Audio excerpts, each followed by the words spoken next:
Uh, Good evening. This is Dan Jennings with your Blue Wave Candidates Corner for January 6th, 2020. Tonight on the show, we have Addison Harry Franks, a Democrat for the State House District 83 in the wonderful state of Texas. Addison, how are you tonight? I bet you're a little better than Jerry Jones. Yeah, definitely. But yeah, I'm doing good. I've been busy working all day and going door campaigning. But other than that, I'm doing good. Awesome. How about you tell us a little bit about yourself and why you're running for the state house down there? Okay. I am 38 years old. I'm a transgender female, and I'm a small business owner. I work in IT, television, and audio repair. The reason I am running for state house is the district needs representation for our people, and they need a voice for them. And I decided, instead of saying something needed to be done, I decided to actually stand up and be that person to try to make a change for the district. Okay. Well, I see here that you are an IT person. So let's talk about what the state of Texas can do to bring broadband to all areas of the state. If elected, what proposals would you put forth to accomplish that? That's a good question, and that's something I know. I live in rural Texas, and it's a smaller communities, and not every individual has access to internet, and that's one of the issues that majority of Texans face every day. Whether it be on the laptops, on the desktops, or on the cell phones, they just don't have the service needed to get good internet. One of the ways that I see that is the only way that we can get it done is the state working with municipalities and counties and cities throughout Texas and trying to expand the broadband, get more antennas for like the cell phone towers and everything, where people that has the internet on their cell phone, they can actually use it.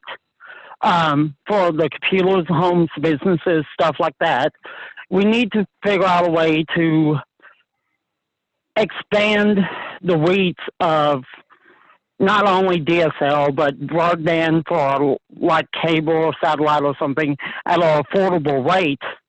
Well, everybody can get it. Right now you can get satellite in the country, but it's cost a fortune. You have to be a millionaire to be able to afford it. We need to work with the counties and cities, put up more broadband towers, more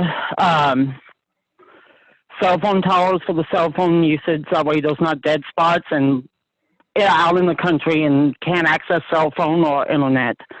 But the biggest problem that I know my community faces is the cities and the funding to be able to do it. They have the ideas, they want to expand the broadband, but the funding's not there to actually pursue this change.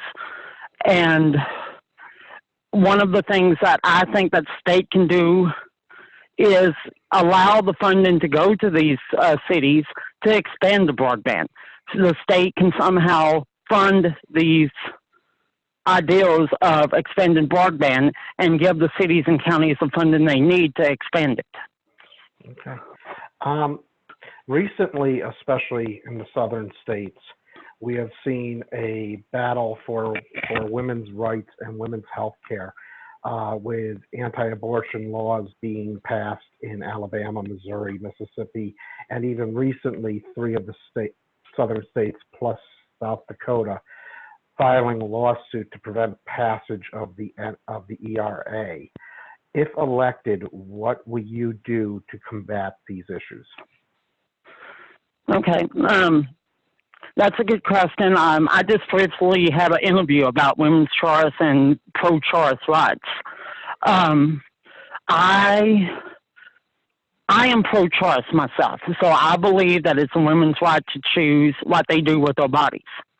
And I believe that no state, no city, no county should interfere with the women's right to choose what they want. If elected, what I plan to do is, I know Texas in the past few years has tried to pass anti-abortion laws and trying to control what women's rights are. If elected, I will oppose anything that has to go against women's rights and the woman's right to choose. I believe fully it's a woman's right to choose what they want. Mm-hmm. Texas is a very big Second Amendment state. However, the nation seems to be progressing more towards at least sensible gun control legislation. How are you going to convince the people of Texas that a vote on sensible gun legislation is not a vote against the Second Amendment? I get this asked every day when I'm campaigning, and yeah, I want gun control. I want common sense gun reform. Close the loopholes within the background checks for gun sales, close the loopholes on red flag laws, stuff like that. I get asked every day, what you're trying to take away our guns. No, what I want and how I explain it to everybody is this. The Second Amendment is our constitutional right. Safety is our personal responsibility. We need common sense gun reform that is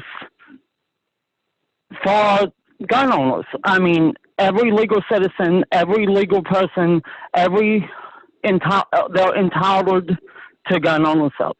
I don't want to take that away from people, but we need common sense reform. Better background checks. We need more safety training to avoid accidents at home, and we need to make sure that gun owners keep their guns locked away from children. That way the children does not have access to the guns.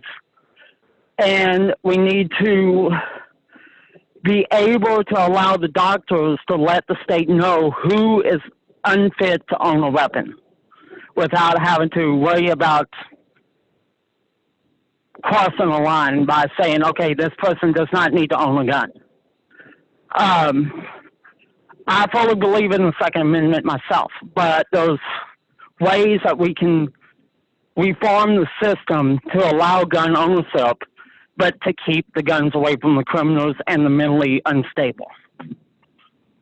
Okay. Greg Abbott over the weekend made a comment suggesting that he may pull Texas out of the migration agreements to allow migrants to resettle in Texas. If elected, would you propose legislation to take that decision out of the governor's hands? And what, if any, immigration reforms do you believe should be passed? On that aspect, I do not agree with Governor Abbott on any of the things that he has said over the previous month, actually his entire term, but especially over the last month, especially about immigration policy and stuff like that. This country and Texas was founded on immigration, and we need to continue allowing that. The immigrants and refugees and asylum seekers that are coming to Texas or to America has a right to come here, especially for their safety and freedom. Yes, I would go to see the best way to go about it to keep it out of the governor's hands on decisions like this. It needs to be a decision made as a whole, as a House, the Senate, everything as a whole, not just one person making a decision. Common sense immigration reform, we need to allow our people trying to come over to the U.S. and into Texas the right to come through without repercussion and worry about them being detained illegally because of the fact that they're trying to come to America. We need to allow them to freely come over once they're vetted and everything, make sure that they're not going to be a threat to the country, not a threat to Texas, but once they're vetted, we need to allow them to come over without fear of being arrested or being detained or being turned away. Okay. And go ahead. So we need to come up with some kind of regulation and reform to allow the Dreamers Act and the immigration to continue as it is. And on the Texas borders especially, we need to figure out how to keep families together, especially when they're trying to get over here. Mm-hmm. Okay, I just have a few more quick questions here. The first one is on climate control. Given the devastation caused by flooding in Houston and Salisbury over the last 5 to 10 years, how are you going to convince people that climate change is real and that it's going to be much more cost effective to deal with now than to kick the can down the road? That is going to be one of the hardest things that anybody can do, is trying to convince people that climate change is real. As part of my campaign, I'm running a Go Green campaign, trying to get windmills, solar panels, everything else, and quit relying on fossil fuels. In my door-to-door campaigns and every day that I talk to people, they ask me what my belief is on climate change. And this is what I tell them. You can go outside, here it is in the middle of January, and in West Texas, and our temperatures are about 75 degrees. We haven't had a winter this year. And it's been slowly getting hotter and hotter each year for the past few years. And they'll sit there and say, yeah, well, I see that. Is that what's causing it? And I'll go into the explanation of climate change, global warming, stuff like that, and finally convince them, yeah, the climate change is real. This district itself is very open to climate change and this stuff, and trying to go green and trying to do what they can to better the environment. One of the things that, of course, as you said previously, Texas is very different than most states. Texas is an oil-field state, especially around District 83. It's mostly oil-field. So we have to work together with the oil-field and with people, trying to convince them that we need to better the environment. A lot of people have started doing that and realizing that, hey, everybody's not wrong about this. But, and one of the things I explain to them is, if you wait till the last minute and try to make a change, then it's going to be too late and it's going to be costly. If you start now with little things like buying solar panels or windmills or whatever it might be, or stop using as much fossil fuels, those little changes are cost effective in the long run and will be help benefit, and it will also won't be as costly up front when you have to do it all of a sudden or you don't do anything. And a lot of people start to agree that things need to be changed, and they start making little changes. Recently, some of the oil companies have put forth to the federal government asking for help, ironically enough, in protecting their oil fields and refineries from the effects of climate change. If elected, would you support legislation banning any use of state funds to help the oil companies in this area? Definitely. That's something the states do not have control over, especially using taxpayer money, state funding to benefit oil fields. It needs to be used in different places, not in the oil fields. And we also don't need the oil fields running our House or Senate. We don't need representatives that only benefit from the oil fields, or oil fields that only benefit from these representatives. We need to stop listening to the oil fields, and we need to stop listening to corporations and stuff like that and listen to the people. And yeah, I definitely would propose a ban to stop using state funding for oil field protections or for oil field protest and oil field everything.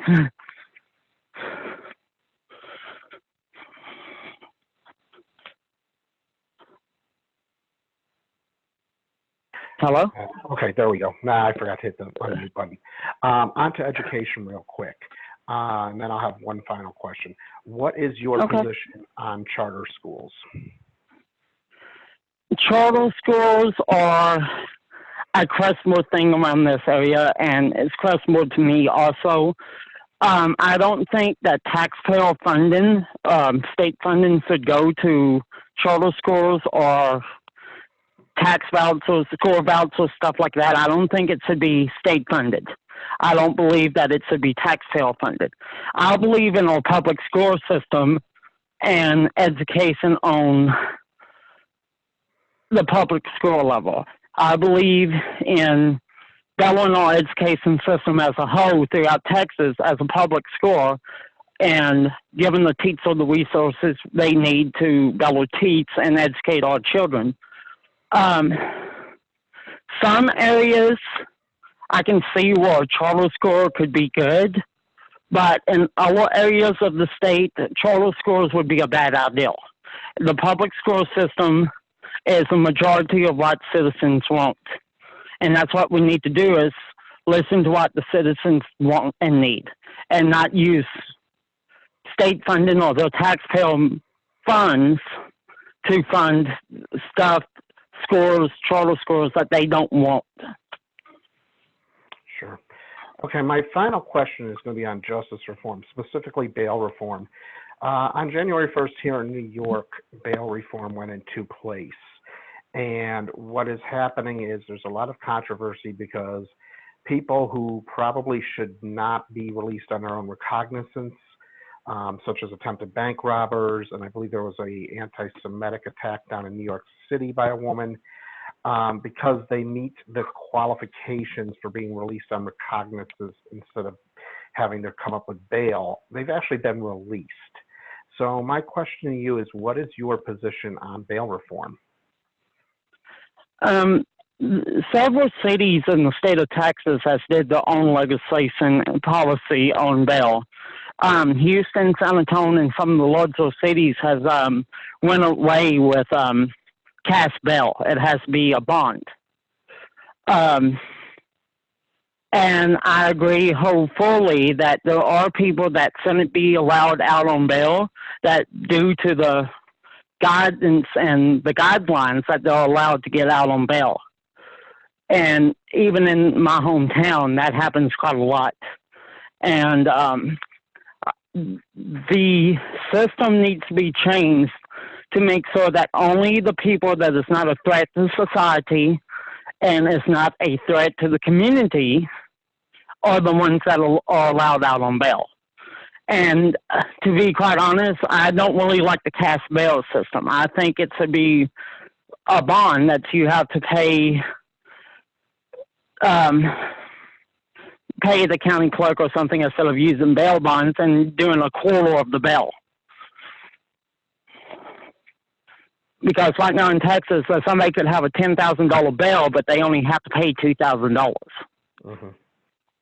Okay. So I think it should, if they set bail, it should be the full amount and not a percentage that they have to pay. All right. Well, Addison, I want to thank you for being on the show tonight and wish you the best of luck in your candidacy.